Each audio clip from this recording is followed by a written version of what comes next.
your cue? Okay. Ladies and gentlemen, we bring our meeting to order.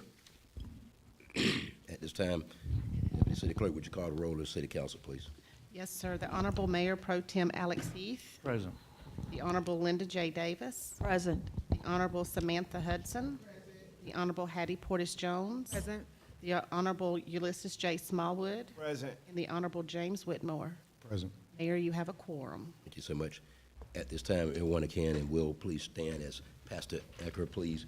First Baptist Church of Fairburn, please come forward and render the invocation. Thank you, sir. Let us pray.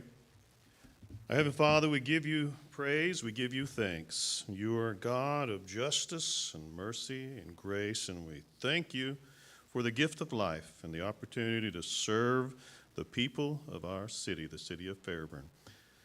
Help us, Lord, to act with character and conviction. Help us to listen and with understanding and goodwill. Help us to speak with clarity and with restraint. Give us the spirit of service and remind us that we are stewards of your authority. We ask you to guide us and to be into being the leaders of your people that your people need, and help us to see the humanity and the dignity of those we disagree with, and to treat all persons, no matter who they are, with reverence that they deserve. And finally, Father, we ask you to renew us with your strength, the strength of your presence and the joy of helping to build a community here worthy of your name. And we ask this in the mighty name of Jesus, we pray. Amen. Amen. Bless you. I pledge allegiance to the flag of the United States of America and to the republic for which it stands, one nation, under God, indivisible, with liberty and justice for all. Thank you so much.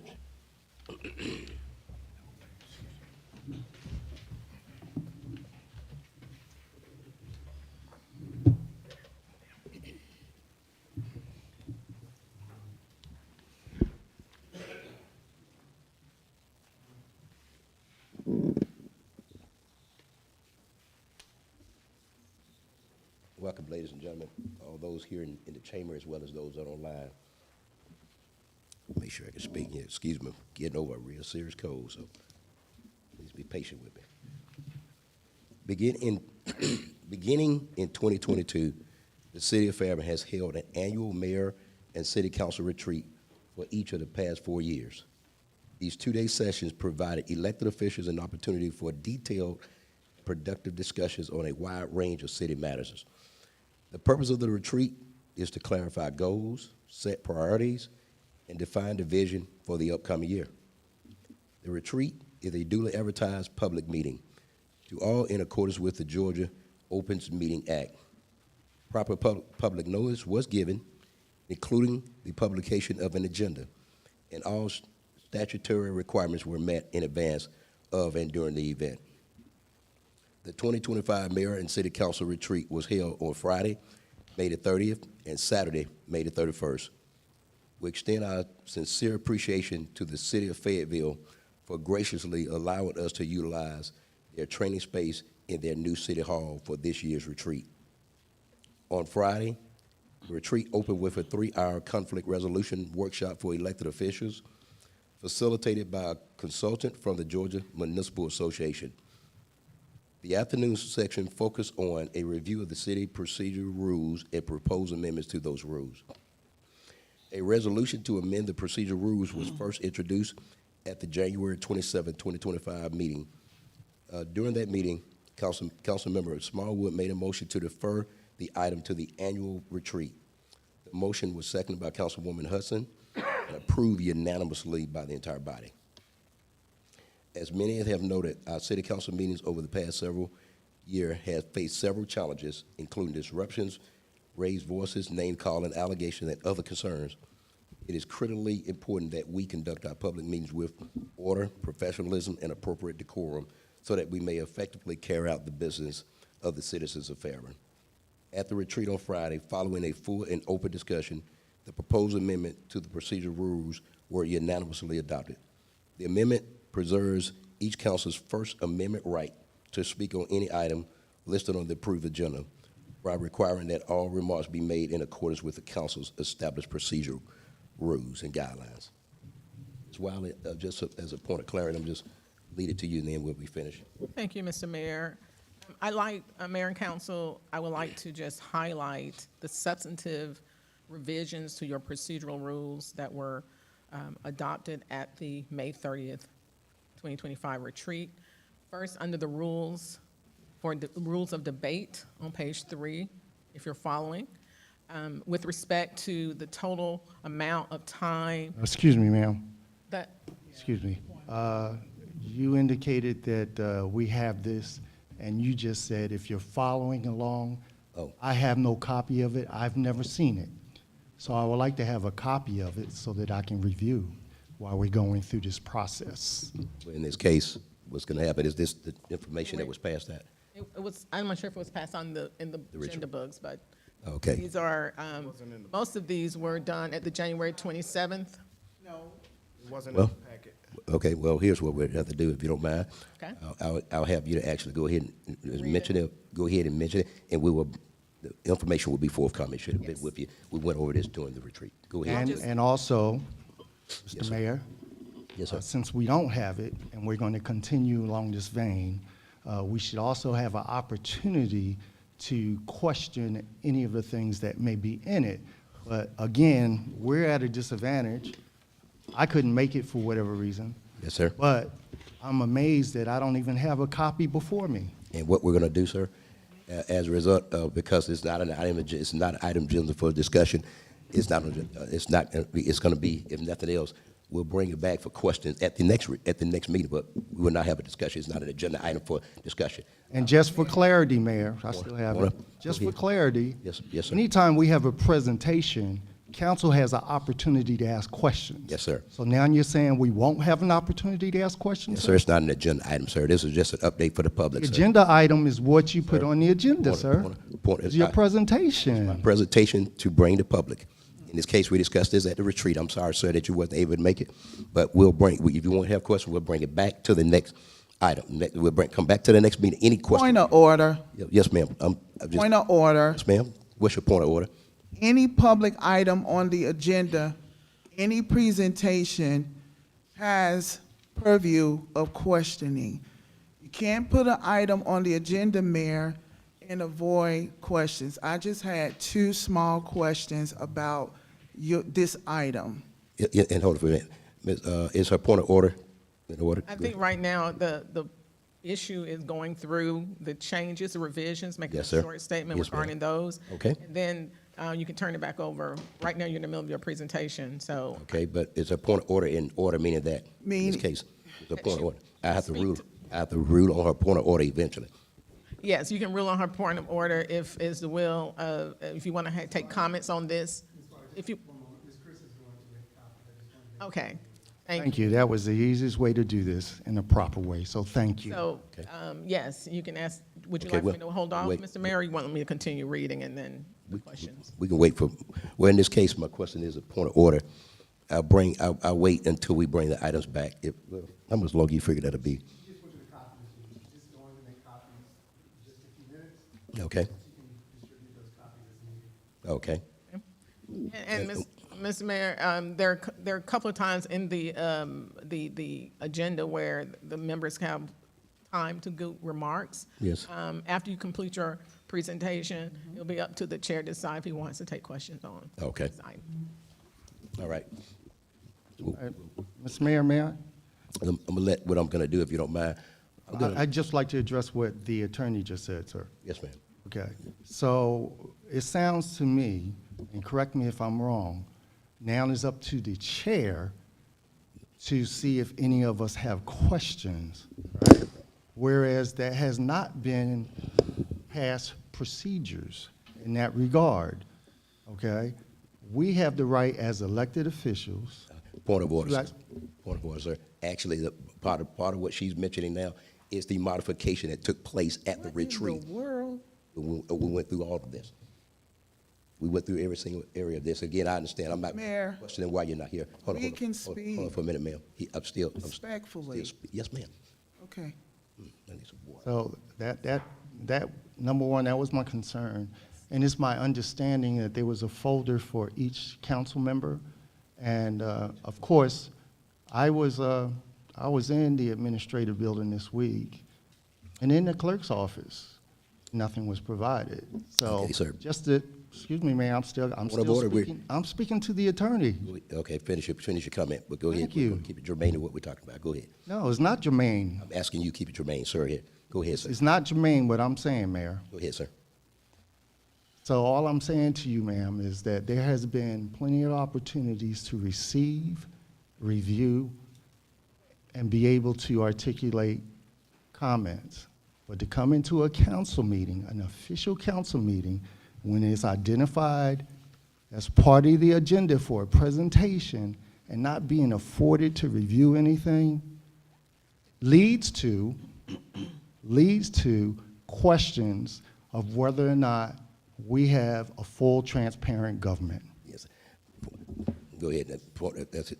I don't know if there's Go ahead, ma'am. the only issue here is that this particular presentation is not being required to take a vote. The mayor is not offering anything up on it for you all to consider for a vote. He's just making a presentation, telling the public, and for those of you who are not able to attend, what occurred at the meeting. I understand that's a historical act to do that, to come back and explain to members of the public what happened at the retreat. And this particular item that was voted on at the retreat is one such item. So this item has already been voted on by a majority of council and present at the retreat.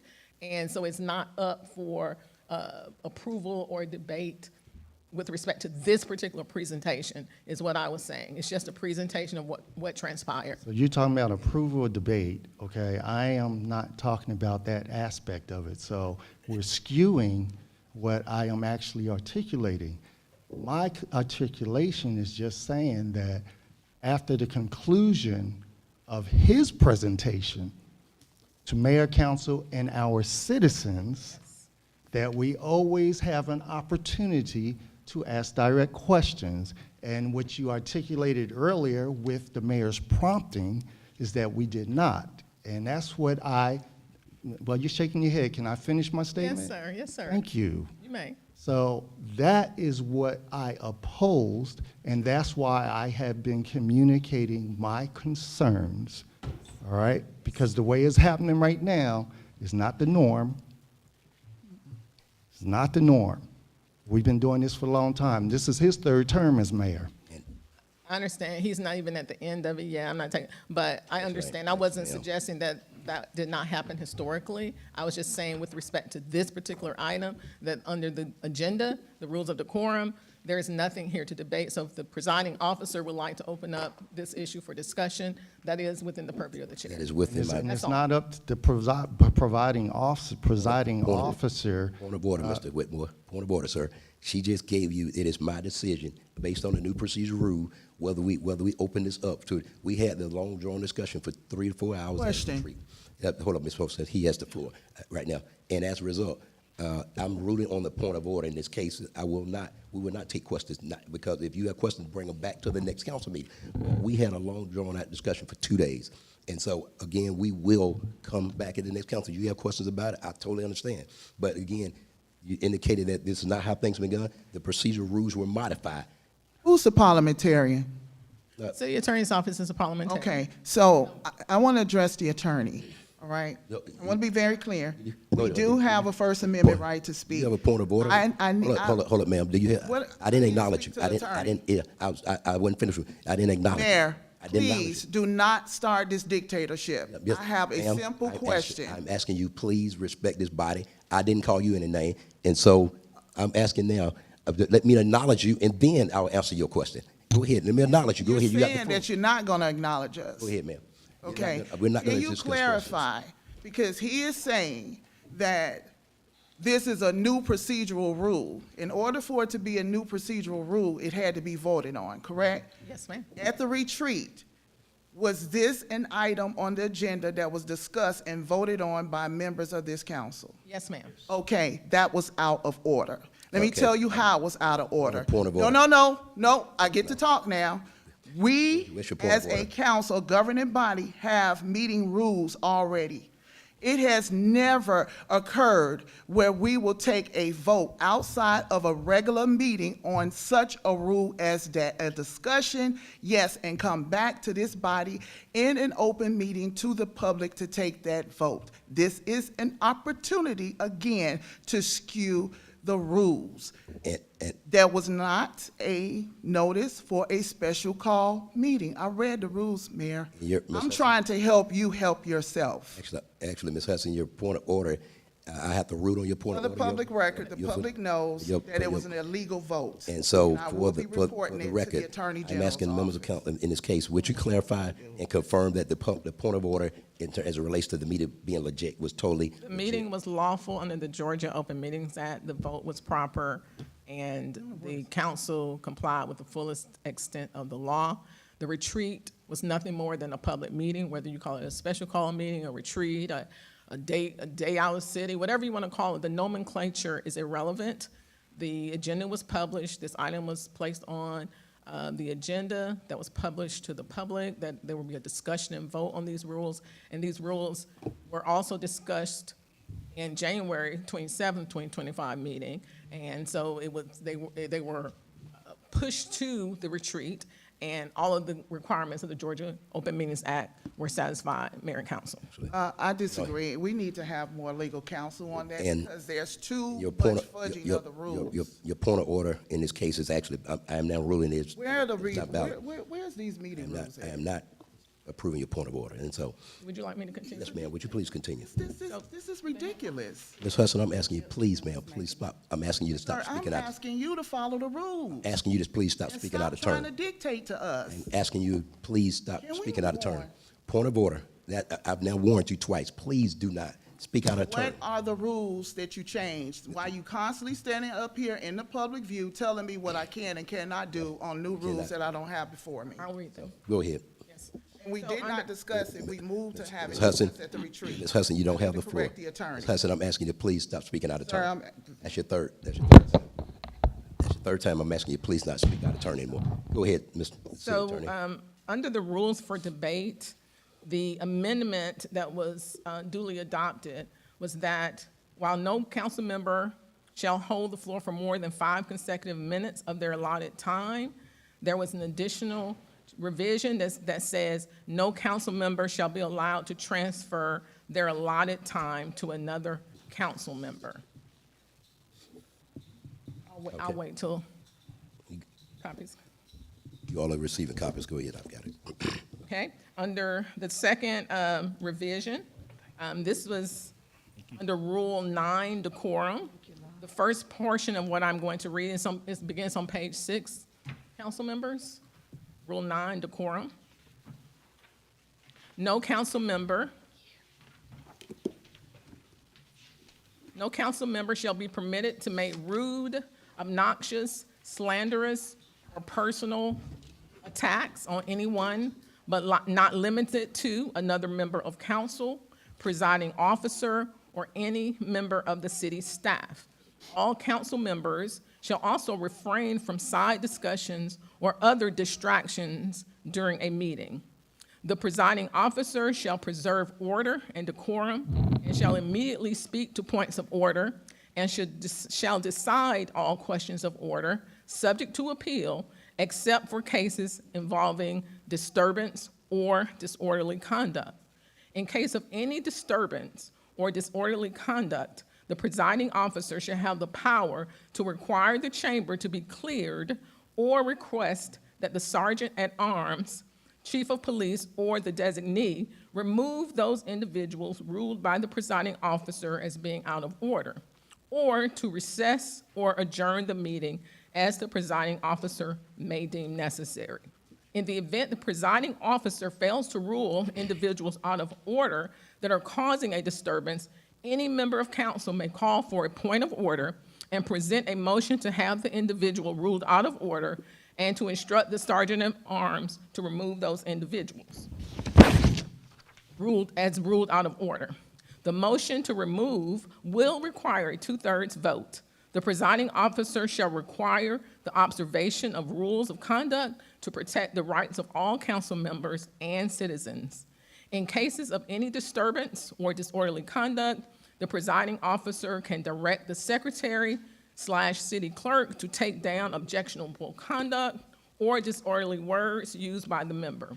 This direction by the presiding officer and the words and actions taken down pursuant to it, as well as any subsequent actions necessary to address such offensive conduct pursuant to Section 4, are entered in the minutes.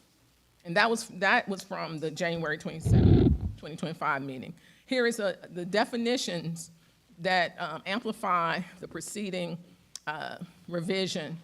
There is a definitions of, number one, rude, obnoxious, slanderous, and/or personal attacks include but are not limited to the following: A, calling another member, staff, or another a liar, or using words such as liar, lie, false, fraudster, or similarly situated words and/or phrases; and B, dealing in personalities by attacking the motives of another. Number two, free speech. Speech is protected by the First Amendment. The right to express ideas and opinions without government censorship. This right extends to a breadth of expressions, including spoken words and written words. However, that right is not absolute and is limited. Such limitations include, but are not limited to, the following: fraud, deceptive practices intended to mislead others, inciting violence, speech that directly incites imminent lawless action, speech that is deemed obscene by legal standards, fighting words, face-to-face, personal insults that are likely to provoke an immediate physical confrontation. And lastly, defamation, false statements that harm someone's reputation. Number three, reasonable regulation. Nothing in these rules is an attempt to regulate free speech based upon a member or speaker's viewpoint or to suppress criticism of city policies and/or officials. Disagreement and debate are allowed and encouraged. However, these are time, place, and manner of speech procedural rules such as limiting the length of debate, the relevancy of the topic, and the preclusion of disorderly conduct and/or rude, obnoxious, slanderous, and/or personal attacks as defined in Rule 9.1 above. Disorderly conduct. Defined per the Criminal Code, OCGA Section 16-11-30, 16-11-45, and 16-11-31, and as defined under Section Ordinance 41-20 of Fairburn City Ordinance, and includes but is not limited to the following behaviors: violent or tumultuous manners towards another person, causing that fear or safety or the safety of property, inciting a riot, any person who shall cause, provoke, or engage in any fight, brawl, or riotous conduct as to endanger the life, limb, health, or property of another, and any person who shall use fighting words directed towards any person who becomes outraged and thus creates a turmoil. The final change, revision, is in Rule 15, the substantive revision, and that's page 9, members of council. And this is regarding the time limit for closing remarks. The rule is that each member has up to 2 minutes for closing remarks to the body and the attending public, and the revision is as follows: with the additional stipulation that no council member shall be allowed to transfer their allotted time to another council member. Mr. Mayor, I yield the floor to you. Those were all of the substantive revisions voted on at the retreat. Okay, and at this time, ladies and gentlemen, I've already ruled on the point of order. At this point, we'll now prepare adoption for the city council agenda. Now, So basically, we don't get to ask you a question? Oh, okay, because I need further clarification about number 1. Since we have it on the floor, Attorney. in this case, I need clarification about number 1, because it's very subjective language. The question is, if you have questions about the item, Ms. Hudson. Okay, so I'm asking you're you to bring- you're I'm denying asking- me the opportunity to ask a question? Yes, ma'am, I'm asking. Okay, We're thank not- you. we will- Clerk, is that written down? I'm denied the opportunity to Ms. clarify. Hudson, I'm asking you to bring yourself in order, please. Speaking out of turn. And so in this case, at this point next, we will actually go to the adoption of the city council agenda. Members of council, you have before you the stated, printed agenda. Is there a motion to adopt? So moved. Is there a second? Second. All in favor say aye. Aye. Aye. All opposed? That motion carries. Next item in this case, ladies and gentlemen, we're going to go to public comment. 30 minutes will be allocated for public comment. Each speaker shall be limited to 3 minutes. However, a speaker may transfer his or her 3 minutes to another. Ms. Deputy City Clerk, how many speakers do we have? We just have one, Mr. Ernie Brooks. At this point, Mr. Brooks is actually one speaker. Sir, go on up and you'll have 3 minutes to speak. Go ahead, sir. Thank you, Mr. Mayor. Tonight, y'all, I'd like to, Oh, thank you. excuse me, stop that clock. I want to share with you a couple of things. One, I personally know what it's like to be in a position where you have to take your life experiences and your opinion and put it in your back pocket to carry out business as usual, or procedures, or other things. However, just to share with you, it's been a long time since I was an elected official, but I did have some parliamentary training. And when the chair relinquishes the chair and comes to the floor and makes a presentation, there is a turnover to the mayor pro tem so that things are addressed instead of to the presenter. Now, things may have changed. Robert's rules changes all the time, but just to share with you, that would have been a little more fluid to get this business done. Second of all, I want to share with you, I read the minutes online, and still, Miss Abernathy said about the landmark Christian village that was at Milo Fisher that's moved 1 block over, and on my side of the street and on my property, there's nothing in the minutes reflecting what she said, that they were going to remove this, and it has not been removed. So that's the purpose of me being here tonight. Also, I have a concern about the Portman mixed-use development. I have a concern about the city of South Fulton development at 92 before you get to 85. I find it hard to believe that the city of Fairburn didn't know about this development and share it with the residents. And I'd also like to ask, on the 17th of June, is there going to be a comprehensive plan meeting, and if so, where?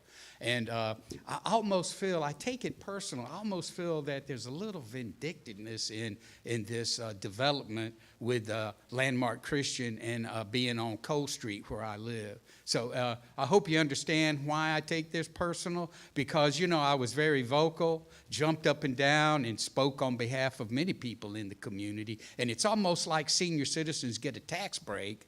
And now, you know, because, what do they call it, gentrification? You know, we put the bigger houses in there, and we get rid of the old folks, so that our tax base, we get more tax money. And, you know, people don't want to see their tax property or their property go up, and I'm one of them. So please address this issue on this development of 28 three-story townhouses, 10 of them on my side of the street, and the rest across the street from me. Thank you very much. Thank you, sir. That concludes our speaking, public comment.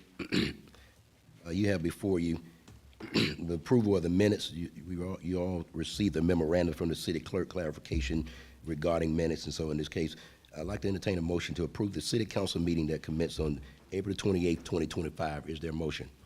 So moved. Is there a second? Second. All in favor say aye. Aye. All opposed? Oppose. That motion carries.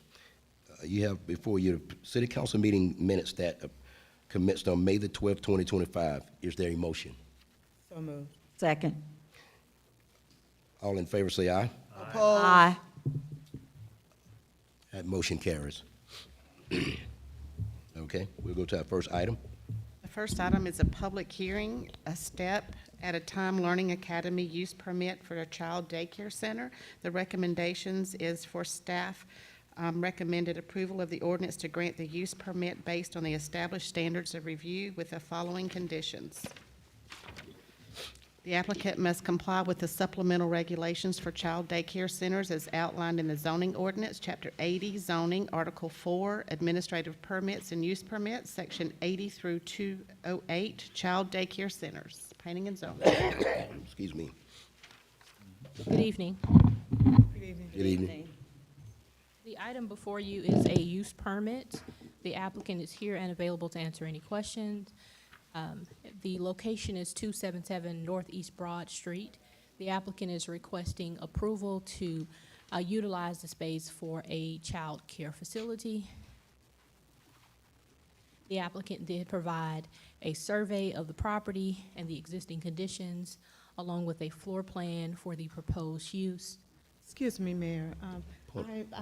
I'm having problems hearing because of the clicking noise And that's I'm next going to me. continue to type. Well, you may do so, but can you put it on silent, No. please? Ms.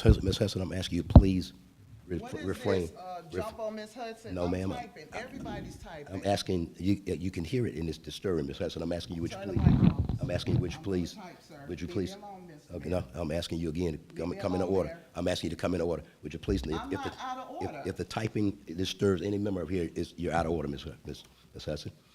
Go ahead, we'll continue. If the typing. Don't continue to harass me, It's a Mayor, point- on this it's a dais. pointer. This is something she does all the time for no reason. It's petty. Ms. Hudson. Mayor, can we move on? Point of order, point of order, you cannot take personal charges. Ms. Parliamentarian, can you clarify my point of order is in order in this case? You cannot take personal issues with another council member. Yes, under the On that rules dais. of decorum, Robert's Rules of Orders, you cannot make disparaging remarks about another member of the body. So Did I? and so I'm asking you, would you please, Excuse me, I want the attorney to clarify if I my made a point of, disparaging my remark. point of order was just ruled on by the parliamentary. It is in order. And so as a result, Ms. Hudson, I'm asking you to please refrain from the typing as it creates a disturbance up here. I'm going to type. Okay, you have the right to type. And so if you do, I have the right to, in this case, to create a scenario that I don't want to use, Ms. Hudson. I'm asking you, please, stop. Go ahead, Ms. Hudson. Go ahead, Perkins, Ms. Brookins. go ahead. The item before you is a use permit for a child care facility. The applicant is here. There are several items that you consider for use permit, things like the comprehensive plan, compatibility with the surrounding properties, various federal regulations, our existing regulations, the flow of traffic, the location, number of parking spaces, the amount of open space, protective screening, hours of operations, outdoor lighting and such. This property is zoned for office and institutional use. The future land use designation is town center mixed use. The town center mixed use is a designated character area in the comprehensive plan. It surrounds the core of downtown. The comprehensive plan calls for a vibrant pedestrian-friendly mixed-use development, encourages infill and redevelopment, such as this property, which is using an existing building for a daycare facility. Based on the considerations and standards for use permit, staff recommends approval of the request because of its alignment with the comprehensive plan and the information that has been provided for the applicant. The applicant is available for additional questions. Okay, in this case, I have, can I entertain a motion to open the public hearing? So moved. Is there a second? Second. All in favor, say aye. Aye. All opposed? That motion carries. In this case, at this time, ladies and gentlemen, the public hearing is open. I'm going to start with anybody here that's here to wish to speak in opposition of this item. Would you please come forward? Seeing none, is there anyone here to wish to speak in support of the item? Please come forward. No opposition or support, okay. At this point, sir, Mr. Applicant, you don't want to speak on your support of your event?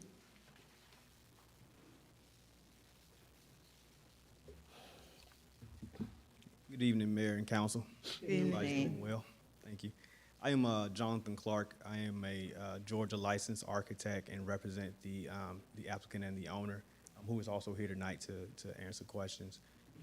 We are asking and seeking approval from mayor and council for this project. We are excited to bring an extension of the existing daycare that's actually located on 204 Sonoya Road.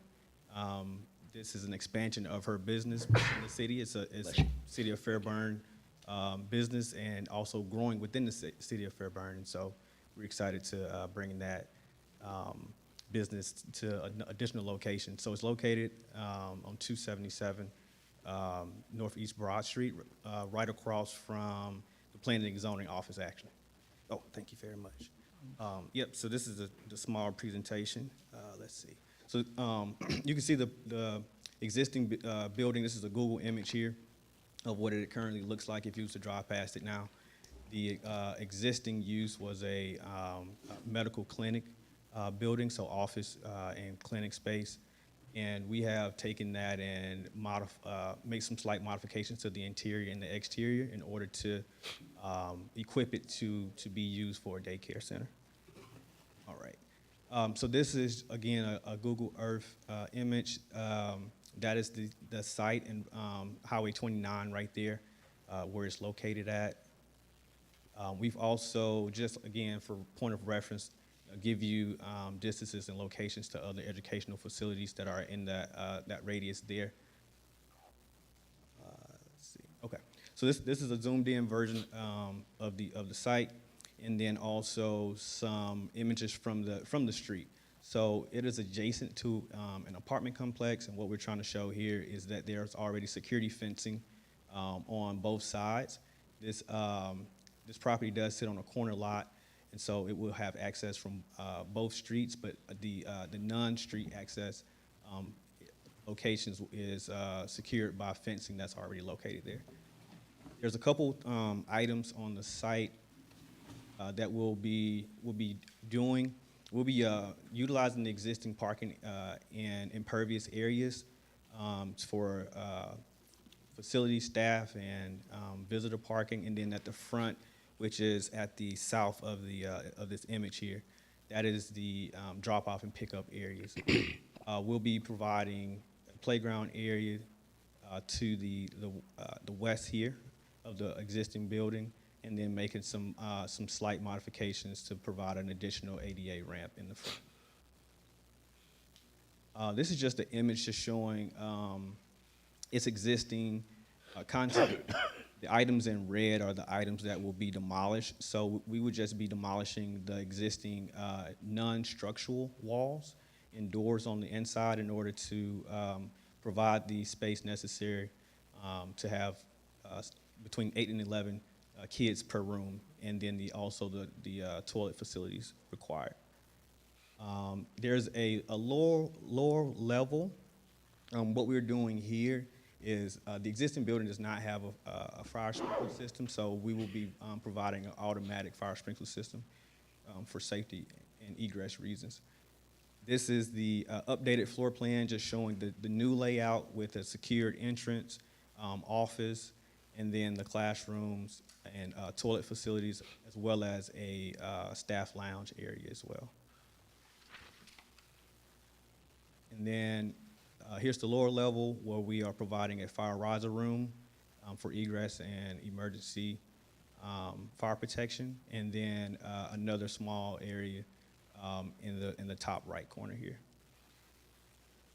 And yep, that's it. Okay. In this case, can I entertain a motion, since there was nobody here in opposition, can I entertain a motion to close the public hearing? So moved. Is there a Second. All in favor say aye. Aye. All opposed?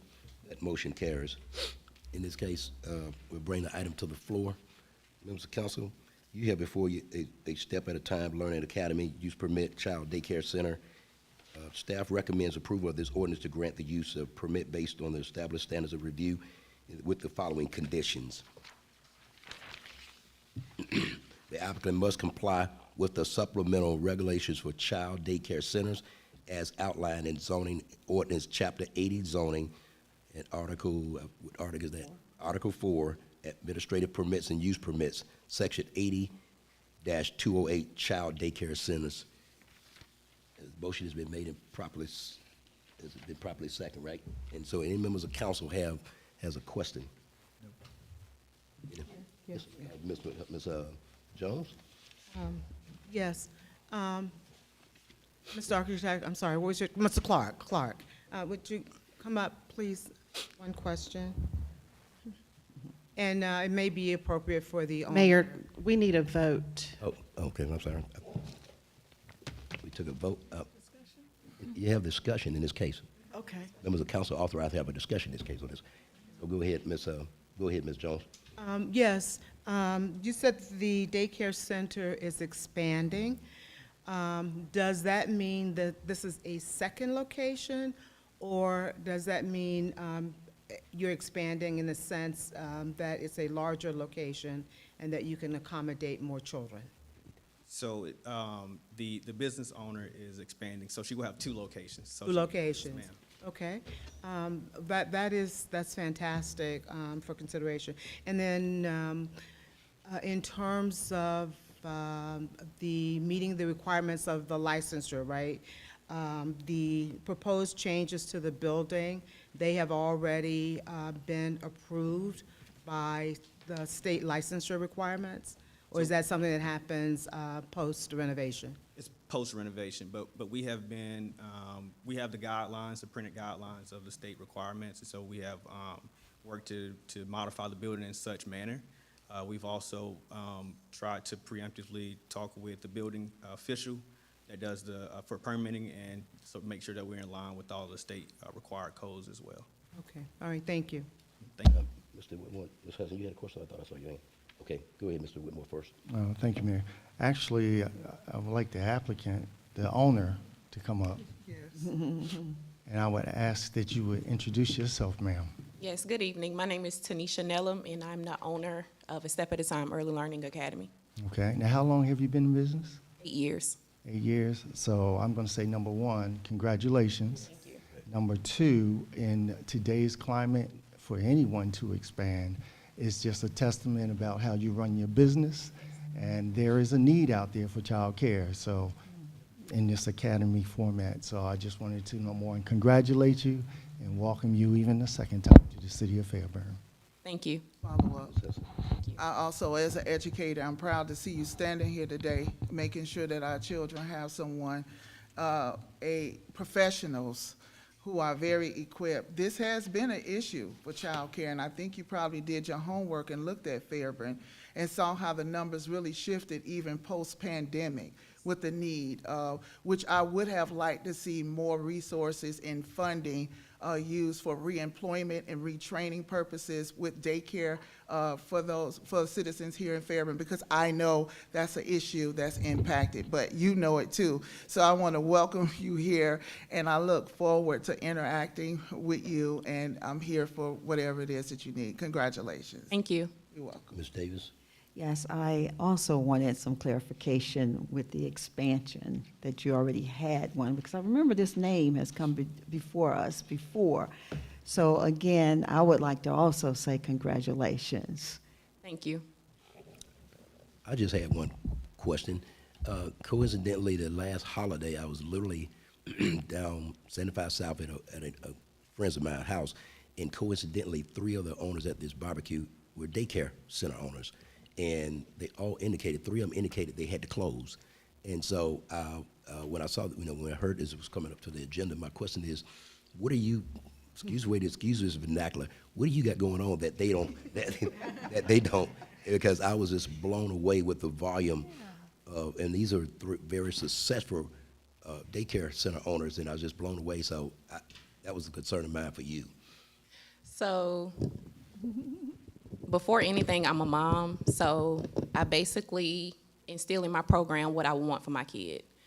Prior to moving to the city of Fairburn, I'm actually a resident of the city of Fairburn as well, but I was leasing the space in Union City.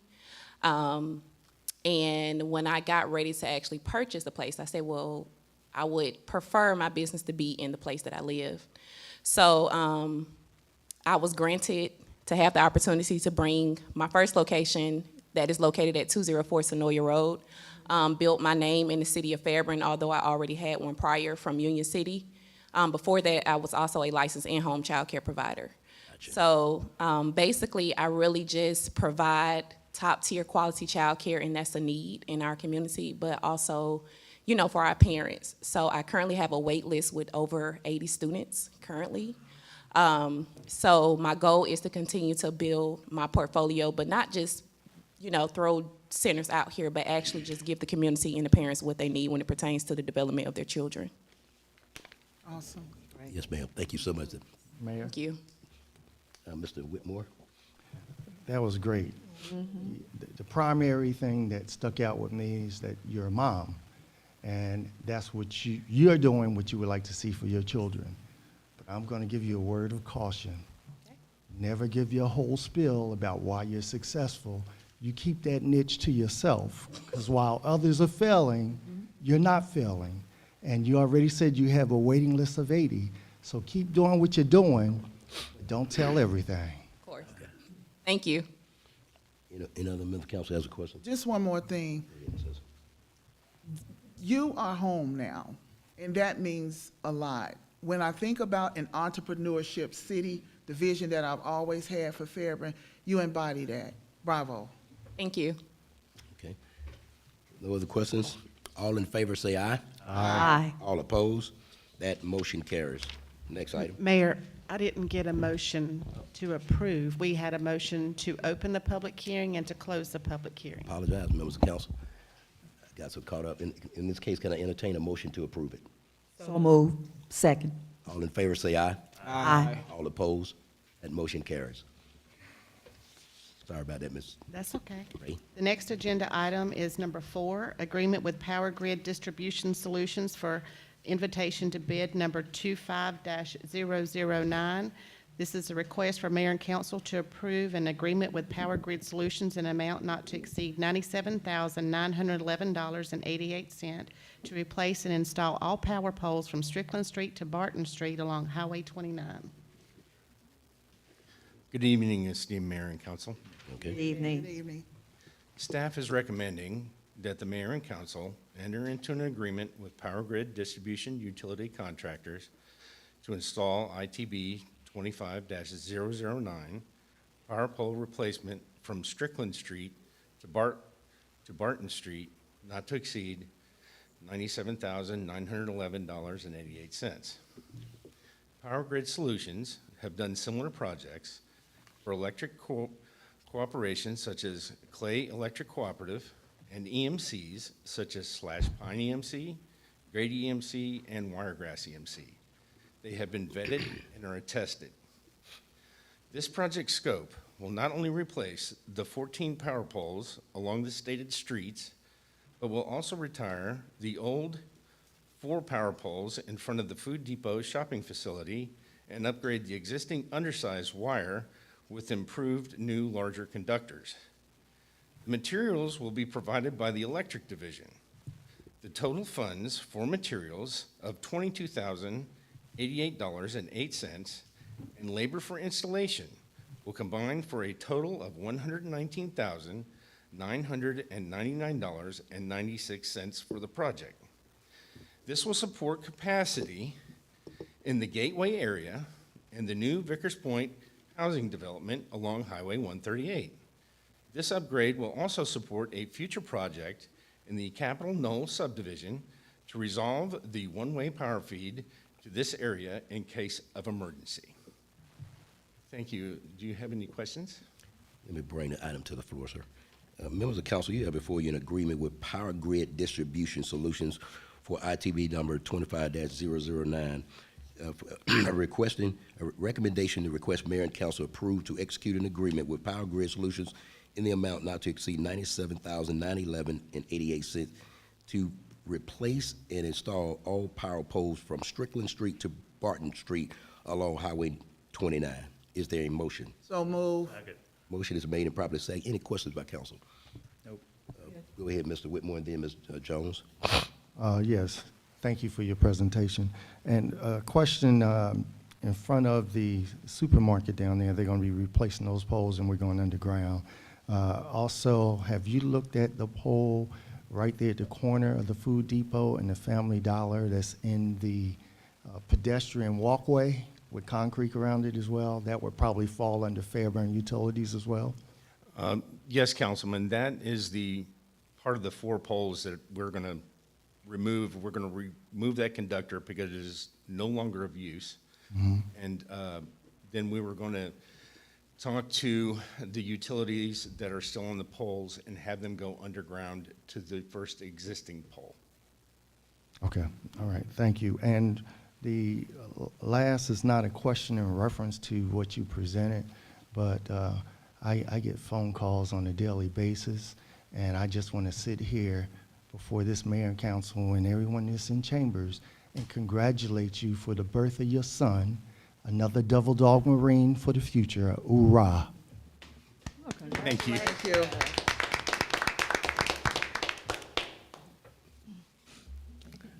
you. Ms. Jones, you next.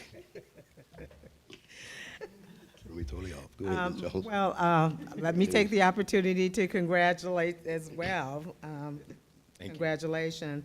I just want to know, given we're doing this replacement, given that we're, burying things underground, can you just talk a little bit about what new technologies, new equipment, in terms of type of wiring or how you're placing, what's new about replacing the power poles now, given the new technologies and new materials and equipments that are available to us? And also given the fact that, we're on this mission to try to, bury the lines and to mitigate and lessen the power loss during storms. So could you just talk a little bit about that?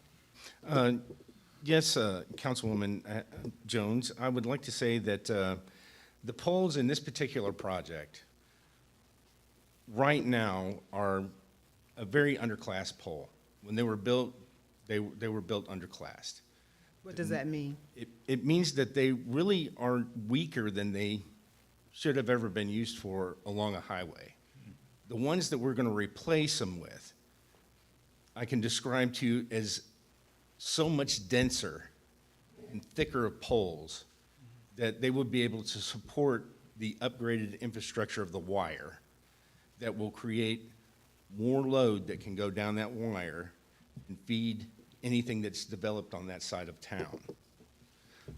Some of the upgraded equipment that will be on it is an automated switch so that any power that is needed on that side of the tracks can be moved from the opposing side of the tracks without power interruption if a circuit would go out.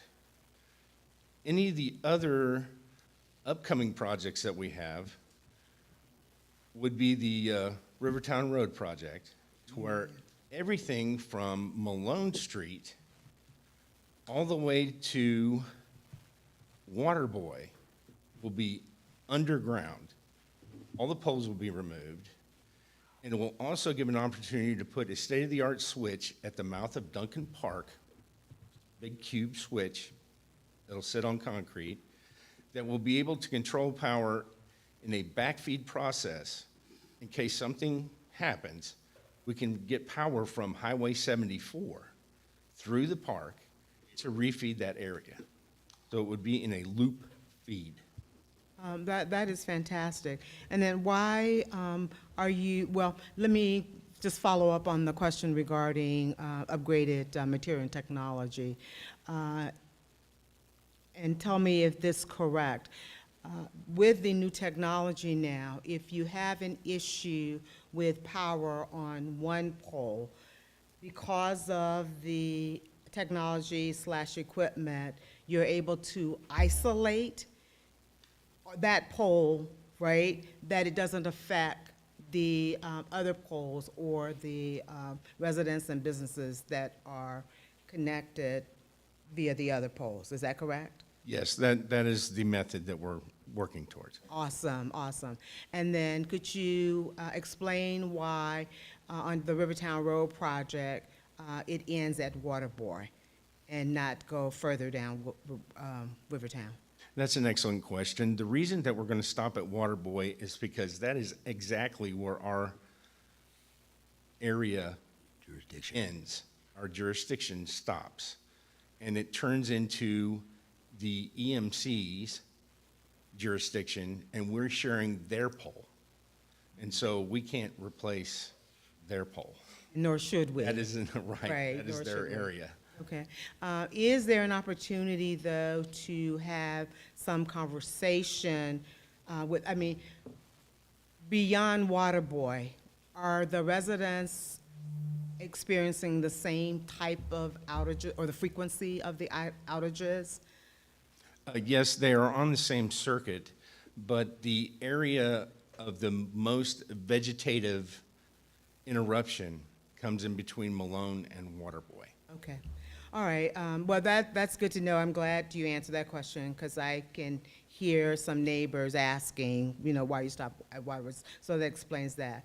I would just ask, though, if we are in conversation with the EMCs that cover that area, if there are issues with outages there, that we are working collaboratively with them, to help mitigate the problem, right? Because all of us are Fairburn residents, even though we may be, getting electricity from the EMCs.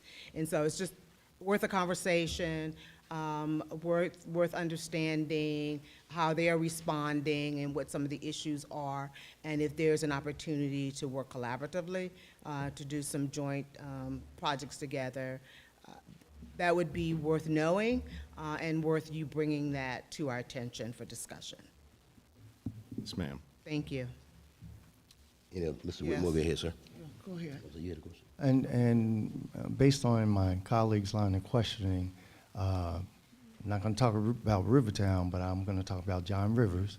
And I know that the EMC that's responsible for that only comes down but so far. So while you're engaging in conversation with opportunities that they may engage with us with and consider doing some additional things with the city collaboratively, we also should look at the EMC down on the other end as well. Because as we know, that is a major safety issue going down that roadway, as dark as it is, and any way to illuminate it is going to help. I know that we don't have the lights yet, but I know they're coming from the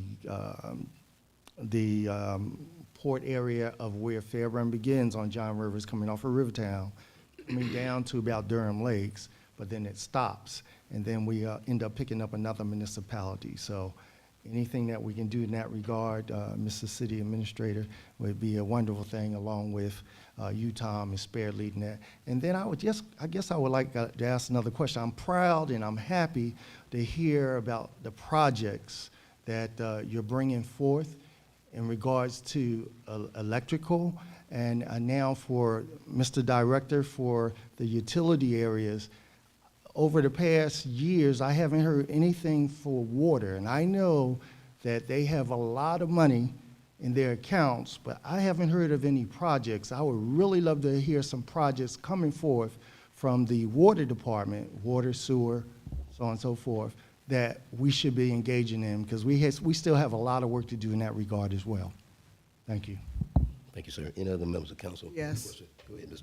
Hudson. So I'm in favor of Rivertown Road, you know that, though. So I'm very glad that you're making the progress and moving forward where you need. And I'm still going to fight for them linemen regardless, because I know the experts trust the fact that when we have enough support, that we can still improve our infrastructure. And so I'm grateful for this project. I don't know if it's going to stop my lights from going out or not, but we got to get somewhere, right? Thank you. Yes, ma'am. And on the comments I make, in this case, actually, Mr. Whitmore and Ms. Jones actually asked the questions I asked as relates to, number one, why do we stop at Waterboy? I think I already knew the answer because of the various EMTs. But again, this is going to be this is good for the city overall when it's all said and done. So I want to just say thank you. Any other member of council has a question for this item? Nope. Seeing none, all in favor say aye. Aye. All opposed? That motion carries. Thank you. Item number 5, intergovernmental agreement between the City of Fairburn and the City of Union City for artwork installation at CSX Overpass on State Route 138. The recommendation is for mayor and council to approve the intergovernmental agreement between the City of Fairburn and the City of Union City for the installation of artwork at the CSX Overpass on State Route 138. Good evening again. The item before you is a great opportunity. If you recall, the city adopted a creative placemaking strategy in collaboration with the Atlanta Regional Commission that created a framework for art and culture in the city. This item provides a unique opportunity for a shared partnership between the City of Fairburn and Union City for a mural.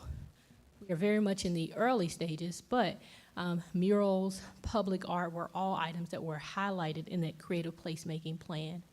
We've had some success. This was the before in the alley between the court area.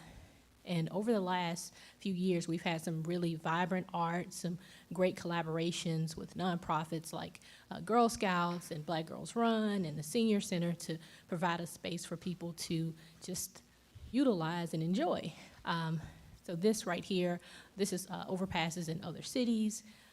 They've been able to really liven up their space, and so we want to do something similar with the City of Fairburn, with the City of Union City. This is, of course, in the very early stages, but it's a great opportunity in terms of the project timeline. We would, if council approves the IGA, we would then take it to the Arts Advisory Council, do some additional community engagement so that we could come up with some themes to help whomever the artist is, provide some really cool and interesting concept. Once we have that, then we would put it out for bid and bring that item back before you all to see both the concepts, meet the artists, and make sure that it aligns with your vision for that area. After that, we would begin the process of getting the permits. Union City has done a fantastic job of really coordinating with CSX and GDOT. That is not an easy task to get permits or even to start that conversation. But that's the item before you. If you have any feedback, suggestions, comments, we welcome all of that. But we are recommending approval of that IGA because of this great opportunity for placemaking. Yes, ma'am. Let me bring the item to the floor. Members of council, you've heard item number 5, intergovernmental agreement between City of Fairburn and Union City for artwork installation at CSX Overpass State Route 138. Is there a motion? So move. Second. Motion is made and properly second. Any questions or comment by council? Nope. Regarding this item? Mr. Whitmore, go ahead, sir. Thank you. I know this is a Union City Fairburn thing, but I'm just curious, who initiated it? Was it Union City or was it the City of Fairburn? I believe it was both. IGA, The IGA? yeah. We've been concurrently reviewing it. Our attorneys got the review completed before theirs, though I will say that. So, okay, so we did it, good. Because I'd like to say for the record, I know Mr. Thompson does a great job with IGA. And we have municipalities that we have division lines and everything. So anytime we have an opportunity to collaborate and do these types of things, it's a win-win for both cities. So thank you for your efforts. Yeah, go ahead, Ms. Jones. Yes, Ms. Bergens, I just want to say, in reviewing the plan that was established, the placemaking plan that was established back in 2019, there are a lot of things, a lot of projects that we've accomplished. And I was just amazed at the things that we've implemented as a result of this plan. And so I would ask Mr. City Administrator, as well as Ms. Howell, that this is one of those stories to tell about the work that we've done. We were successful in getting a grant from ARC to help us in developing this plan, and then we proceeded to implement many of the projects, and they have proven to be quite successful. A lot of great response from the residents in this plan. you know, the alley and the project, the work that we've done on the underpass, the park and lot that's over on the other side of the underpass.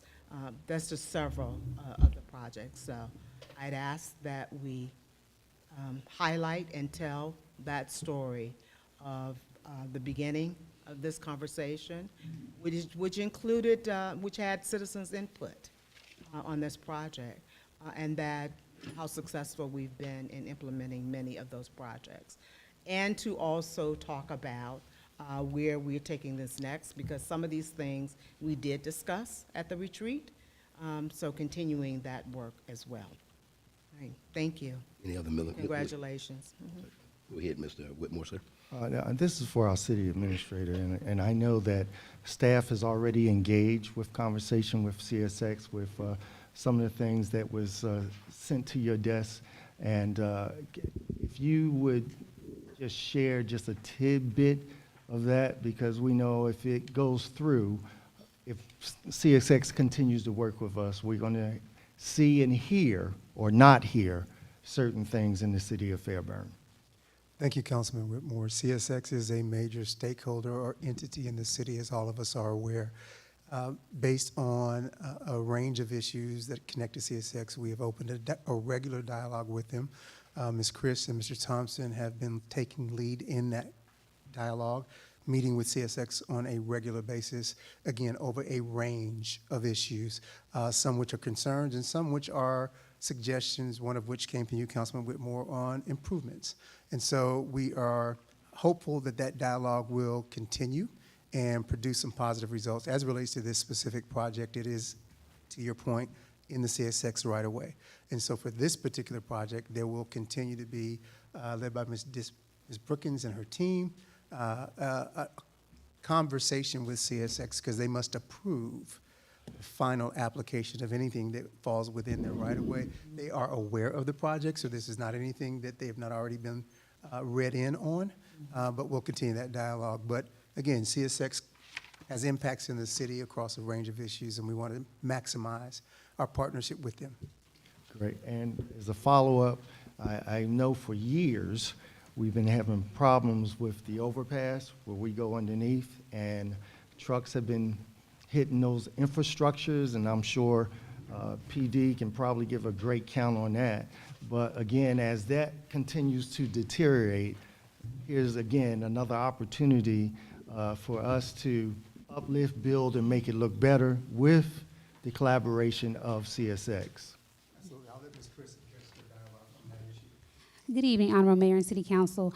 That's one of the conversations we had when we met with the CSX personnel on site. I will tell you that every time the structure is hit, we do contact CSX. PD typically contacts them directly, and they come out and they do an inspection. We did tell them about the most recent incident. We're awaiting their response on that inspection, but we're in constant communication with them. And I know that out there with Mr. Thompson, we did talk about the aesthetics of the bridge because they've been damaged based on the incidents that have taken place. And the other part of that is early warning, whatever, before those vehicles actually hit the structure. We have received a very similar suggestion that we are exploring with CSX, which is, you may have seen this at, as example, parking garages. Before you enter, there's typically a pole across the entrance with the height restriction. Right. So that if your vehicle hits that pole, it's your first indication that you're not going to be able to go into the garage. So we'd like to see, working with CSX, could we use a similar methodology to erect some type of pole so that if your truck hits that pole, you would know I'm not going to clear the bridge. And so, again, that's a conversation because it isn't CSX's right away, but those are the types of things that we hope to be able to implement, in addition to all the lights and the signage, which has not stopped people from running into the overpass. So that is one additional consideration that if CSX agrees, we'll try to implement that as well. Thank you for that input. Yes, sir. Ms. Jones? Yes, so this was an issue we did discuss at the retreat as well. And we also asked that research be conducted regarding fines, to really make them punitive, because we're finding that trucks are aware that they can't go through that, but they attempt to do it anyway. And so there ought to be some reprimand or punishment for, you've been forewarned, and I agree with the advance warning. So the poll was an idea which we discussed at the retreat. But if you insist on doing it anyway, then there should be some punitive damage, that the driver has to pay.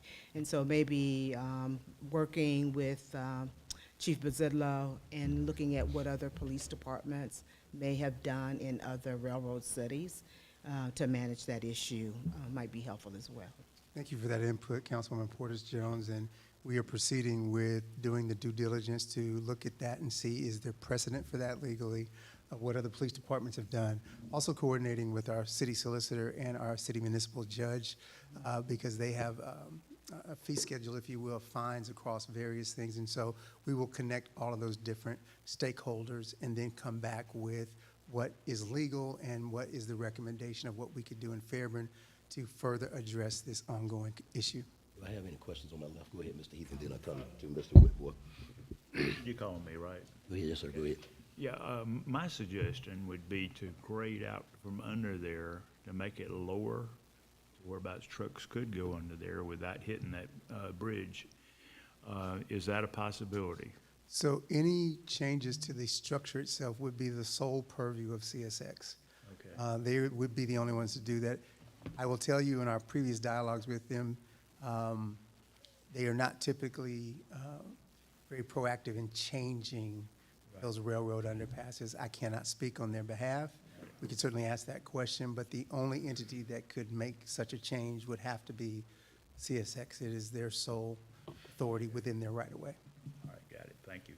Mr. Whitmore, you had a question? And just piggyback on my colleague, so the fee structure, whatever we have in the city of Fairburn, but there's also a statute, a state statute that has a fee structure as well.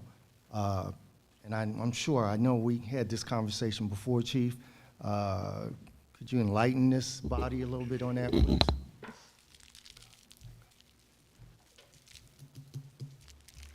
I believe you're referring to striking a fixed object under Georgia code? Yes, sir. Yes, sir. The fine and fee schedule will still be managed by the court. By the court, so we can do more than what the state is doing. Basically, that's my question. Yes, sir. Any other members of council? Seeing none, all in favor say aye. Aye. All opposed? That motion carries. Go ahead. The next item is the appointment to the Ethics Board. Mayor Avery would like to appoint Mr. Kenneth Williams to replace Mr. Jaworski Horn on the Ethics Board. His term will start immediately and will expire December 31st, 2025. Members of council, as a result of this, Mr. Williams is actually being recommended because of several trainings that the Ethics Board, of reports that I'm receiving that our Ethics Board is really engaged as relates to all the training that's being actually executed and done by both staff and the city attorney's office.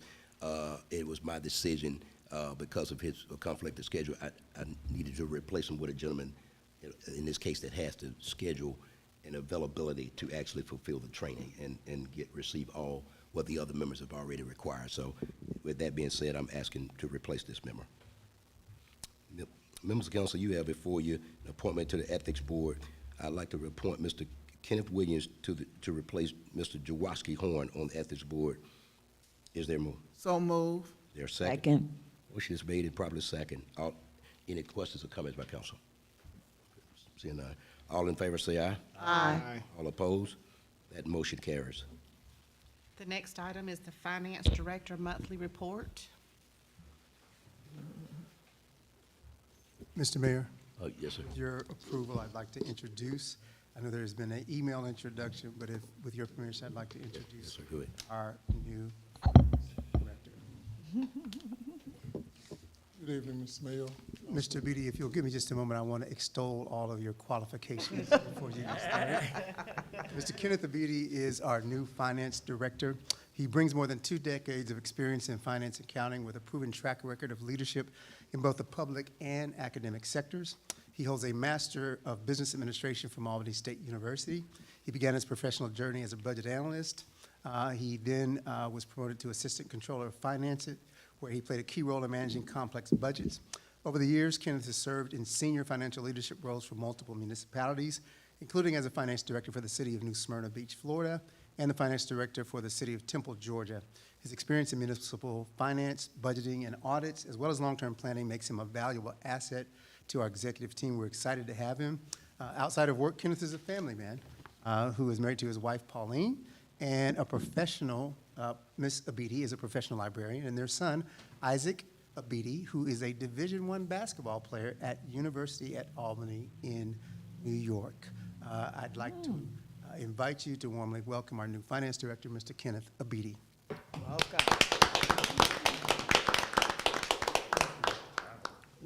Thank you. Good evening, Mr. Mayor and council members. Sir, you may have to lift that mic up or something. Oh, okay. Try to. I can speak louder, just trying to calm myself. Before you is the, do I have the, it didn't work for me last time. Let's see. Oh, there we go. What we have here is a synopsis of the statement of operation of the city of Fairburn for the current fiscal year for the period ended April 30th. We have the current revenue as at that time exceeded the expenditures by $6 million. And the year-to-date general fund revenue received was $20.2 million, and expenditure disbursed was $14.1 million.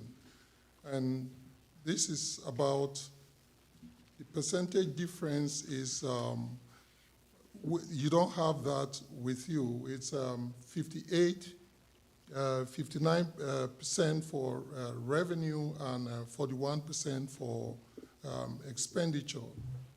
And as at April 25th, the city has collected 69.55% of budgeted revenue. The total budgeted revenues is about 29 million, but as at the end of April, we've collected just about below 70% of the budgeted revenue.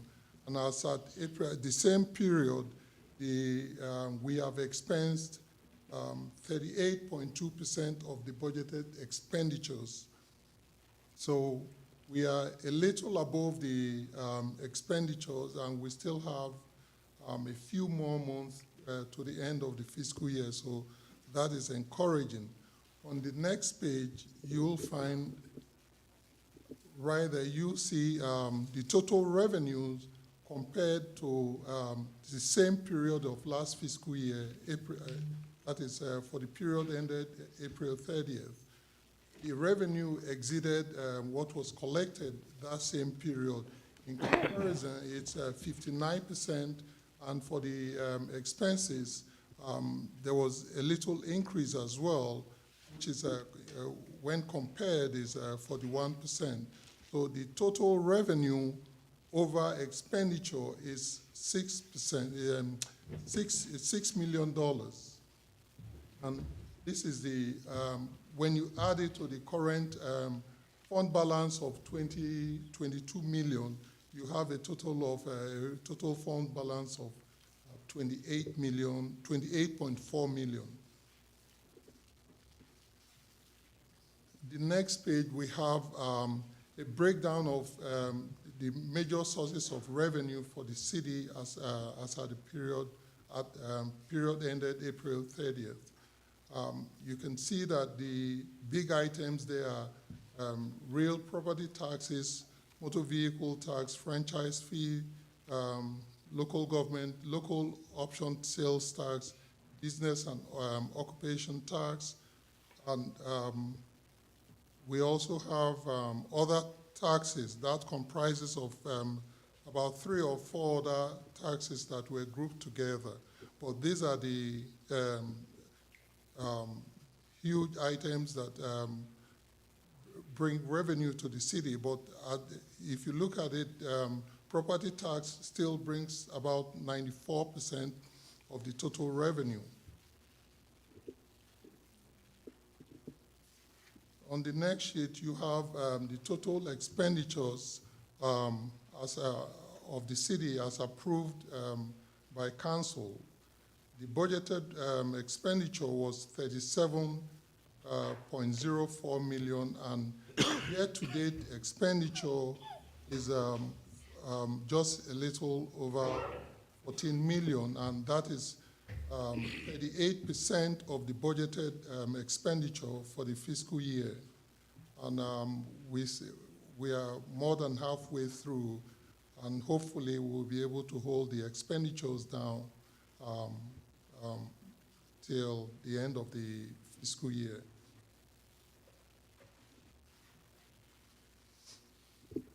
Financial highlight of the enterprise funds for the same period.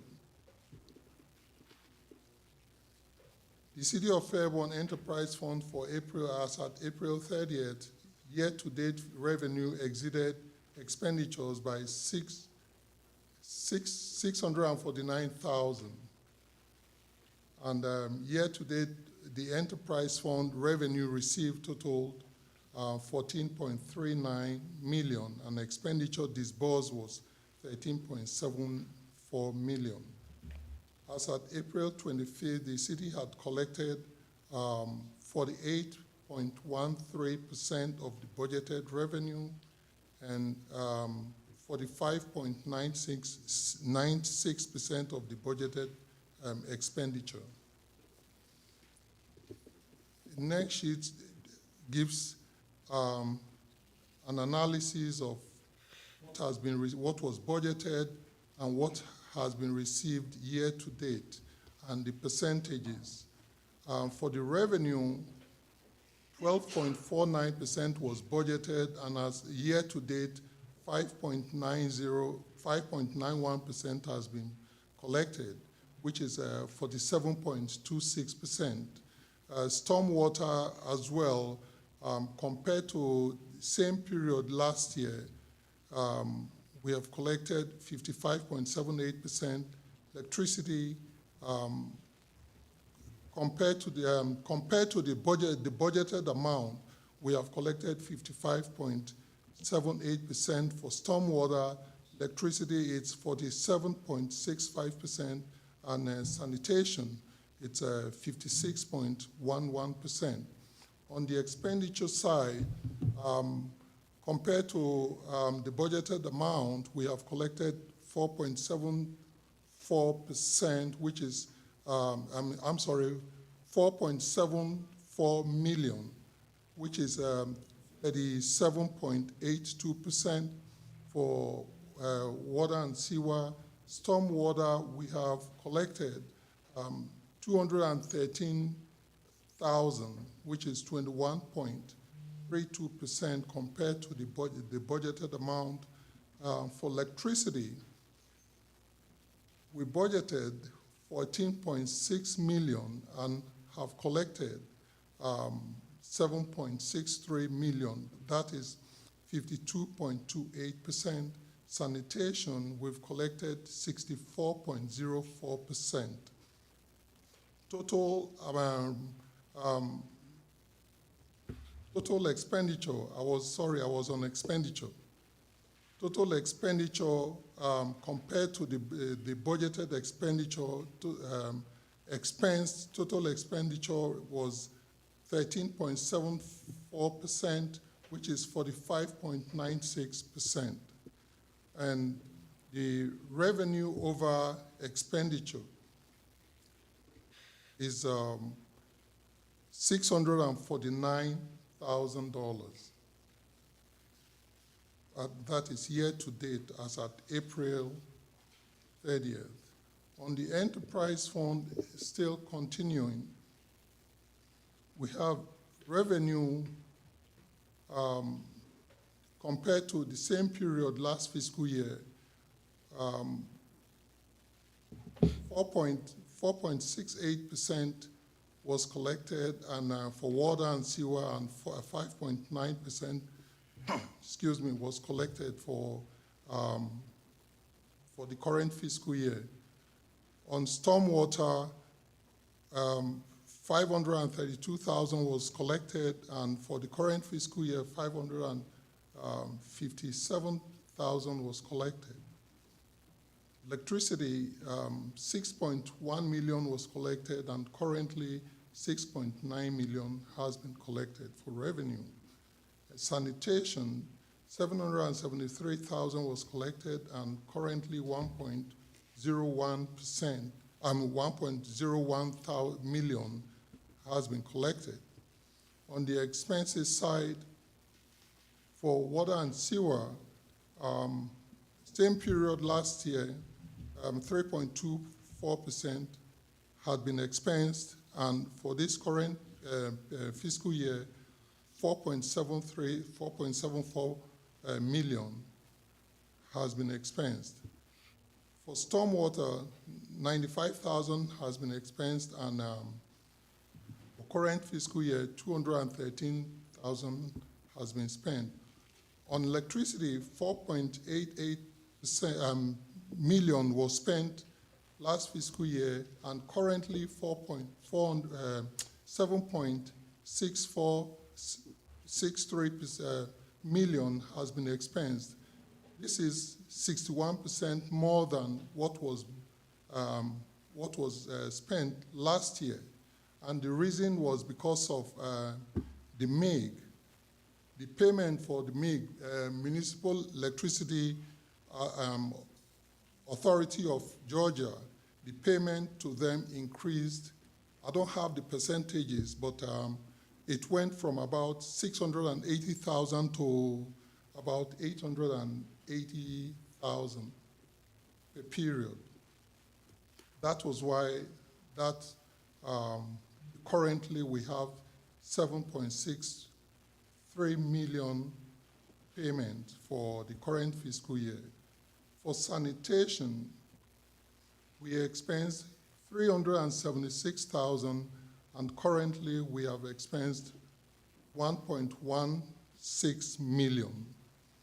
Totally, for the same period, we spent 8.5 million for fiscal year 23-24, and for fiscal year 24-25, we have spent 13.7 million. So the total revenue compared to the expenditure for the same period last year, revenue was over expenditure by 3.6 million, but currently revenue is over expenditure by 649,000. And the causative factor there, like I explained, is the MIG payment that increased compared to last fiscal year from 4.79 million to 7.63 million.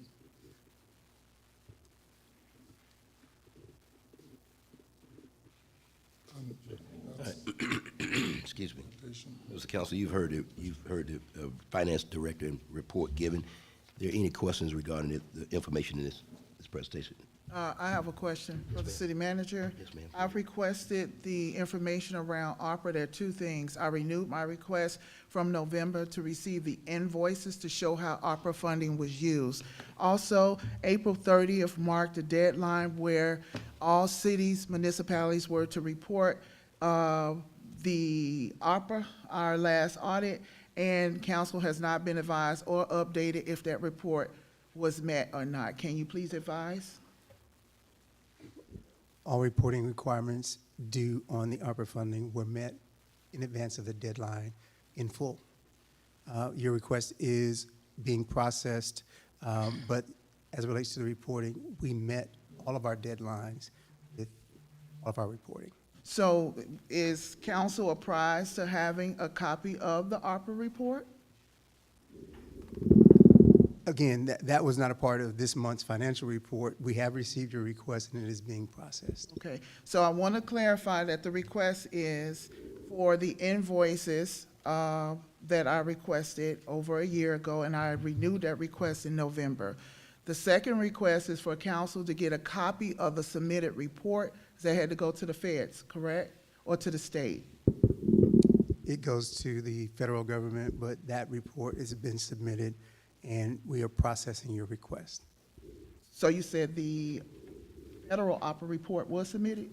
Yes, ma'am. Okay. In advance of the deadline. And then we'll get, good for the deadline, and we'll get a copy of that report? We will process your request as received. Okay, so I'm requesting a copy of the report, the federal report for ARPA funds. Thank you. Any other questions? Seeing none. Go ahead, Mr. City Manager, your next item. The next item is for the city administrator's monthly report. Good evening, Honorable Mayor Evening. and Council. The April City Administrator Report was submitted as part of this meeting's agenda package and includes operating reports from all of the operating departments in the city. I won't belabor my introduction, just a few very brief highlights on the April report. Georgia Cities Week, we participated and Communications Department successfully promoted Georgia Cities Week with daily themed post, event promotion, and custom social media frame, resulting in a 34% increase in community engagement as compared to March. We had our inaugural Third Friday concert in the month of April. It was the Gospel Fest featuring gospel legend Vicki Winans, the Prince of Praise Byron Cage, and the Clark Brothers, along with BKC and the Temple of Prayer Choir. And lastly, Fairburn Power proudly received, again this year, the highest award for safety from Electric Cities of Georgia, ECG, the prestigious Jeff Cook Diamond Award. This Fairburn Power has received that award in more than 1 year, so I want to commend the leadership of that department and all the men and women who work each day to create a safe working environment in the Utilities Department. With that, I'll pause to see if there are any questions about the April 2025 City Administrator Report. Does any member of council have have any questions regarding information that was just presented? Seeing none, we'll move forward. In this case, we'll actually now go to city council comments, if you don't mind. I'm going to start with Mr. Smallwood, sir. Do I have anything? No comment, Mr. All right. Mr. James Whitmore. Yes, Mayor, a couple of things. Mayor and council will receive an email from me. I did get a phone call from a advocate, and I can't remember the details. I was trying to find the email, but I will forward it to mayor and council and the city administrator. This has something to do with the state of Georgia. Also, I would like to acknowledge that the road renaming that is due to take place on the 20th of June. It's my understanding that, Mayor, you have responded to say that you would be there. Yes, sir. Unfortunately, I think the rest of us will be down at the convocation for elected officials. However, I did communicate with the sponsor of that, which is Representative Glaze, and there will be a second unveiling at 11 a.m. on 6/26. That will be that Thursday upon returning to the city.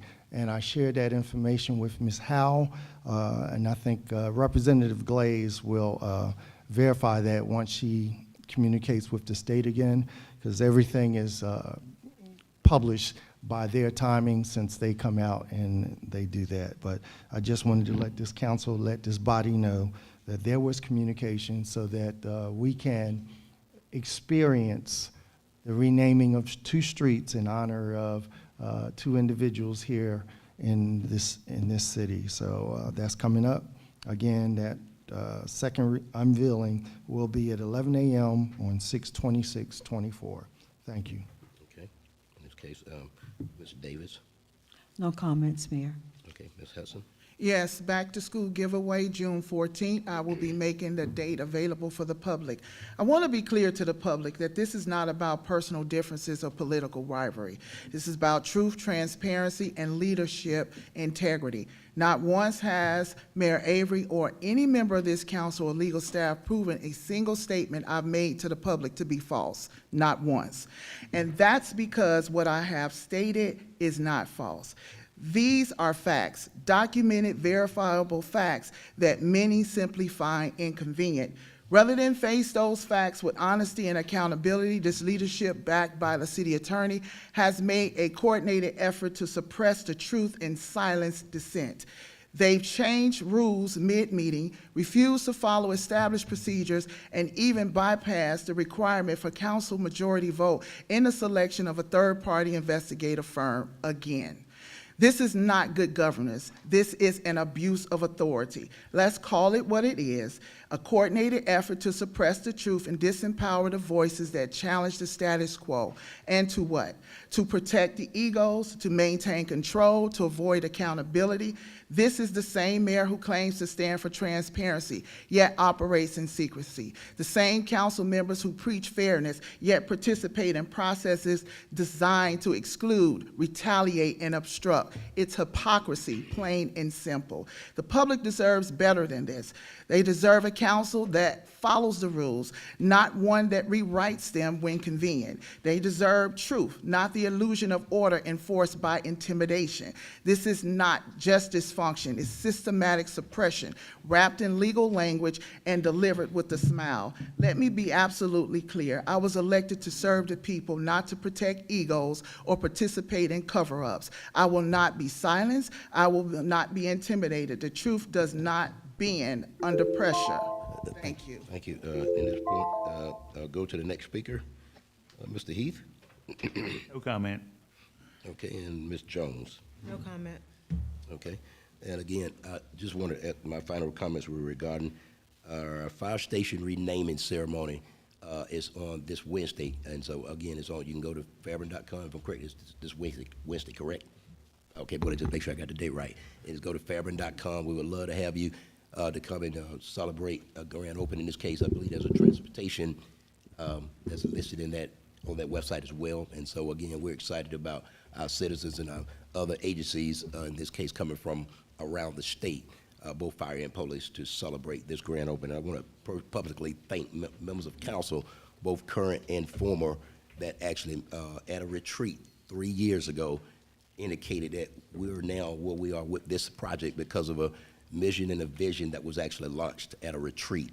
And so I want to thank the members publicly of council that actually played their role as it relates to supporting the legislative execution of this particular project. I want to also mention again, our third Friday is coming up. Again, I won't go into great detail. The road naming project that was mentioned earlier with State Representative Glaze, again, naming two great roads after two great former officials in the city of Fairburn, just legends in my mind. So we're excited again about that. And then the GMA conference is the reason why most of the members of this body will not be there, because they will be, I will literally be leaving that Friday night to come to GMA, but I want to be here for a city event that Friday night. So with that being said, do we have an executive session? Okay. No, sir. Okay. Can I get a motion to adjourn? So moved. All in favor, say aye. Aye. Okay, it was actually. I didn't hear a second. Yeah, I was trying to get a second. That's what I'm saying. Who made the second? Second. Okay, Mr. Heath made the second. Hudson? All in favor, say aye. Aye. Motion carries. The next one, Ms. Husband, Mr. Heath, and then the rest of it. Praise God. Glory, glory.